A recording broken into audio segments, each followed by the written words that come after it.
সম্মানিত কৃষক ভাইয়েরা ও দর্শকবৃন্দ, বর্তমানে শৈত্যপ্রবাহ চলছে, মানে অধিক কুয়াশা পড়তেছে।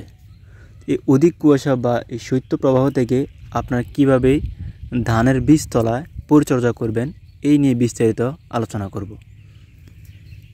এই শৈত্যপ্রবাহ এবং অধিক কুয়াশা চলাকালীন যে পরিচর্যাটা করতে হবে সেটা হচ্ছে আমাদের বীজ বপনের জমিতে বীজ বপনের 2 দিন পরে আমাদের ছালি বা ছাই যেটাকে বলি আমরা, খড়কুটা বা লার্কি পুরালে যে ছাই হয় ওই ছাই আমরা কি করব, জমিতে দিব।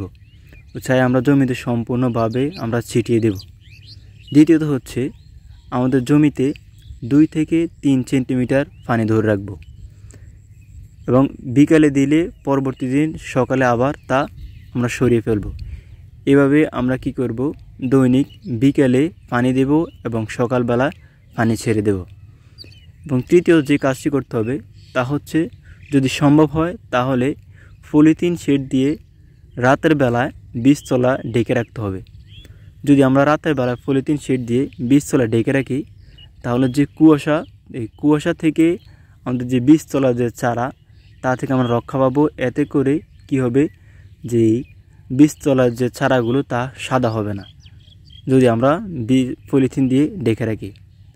চতুর্থ হচ্ছে, যদি পলিথিন শেড দিয়ে ঢেকে রাখতে সম্ভব না হয় তাহলে কী করব, ভোর 6টার দিকে মানে ভোর সকালবেলা উঠে কি করতে হবে, এই চারাগুলোর উপরে যে শিশির জমে, মানে কুয়াশা পড়ার কারণে যে শিশির জমে, সেগুলো দড়ি দিয়ে অথবা লাঠি দিয়ে ওই কুয়াশাগুলো সরিয়ে ফেলতে হবে।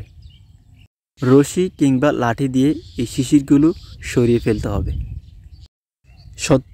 শৈত্যপ্রবাহ চলাকালীন যদি আমরা এই পরিচর্যাগুলো করি তাহলে আমাদের বীজতলার যে চারা তা আমরা যে সাদা হয় বা হলুদ হয়, এই সাদা কিংবা এই হলুদ হওয়া থেকে আমরা বীজতলার চারাগুলোকে রক্ষা করতে পারবো।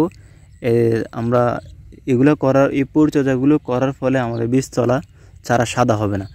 আর যদি সাদা হয়, যদি এরপরেও যদি সাদা হয় তাহলে আপনারা কী করবেন, বীজতলায় ইউরিয়া সার শতক প্রতি আপনারা 100 গ্রাম ইউরিয়া সার এবং যে জিম সার আপনার শতক প্রতি 400 থেকে 500 গ্রাম আপনারা ছিটিয়ে দিবেন। তাহলেও এই বীজতলা যে চারা তা হলুদ হওয়া থেকে রক্ষা পাবে। ধন্যবাদ।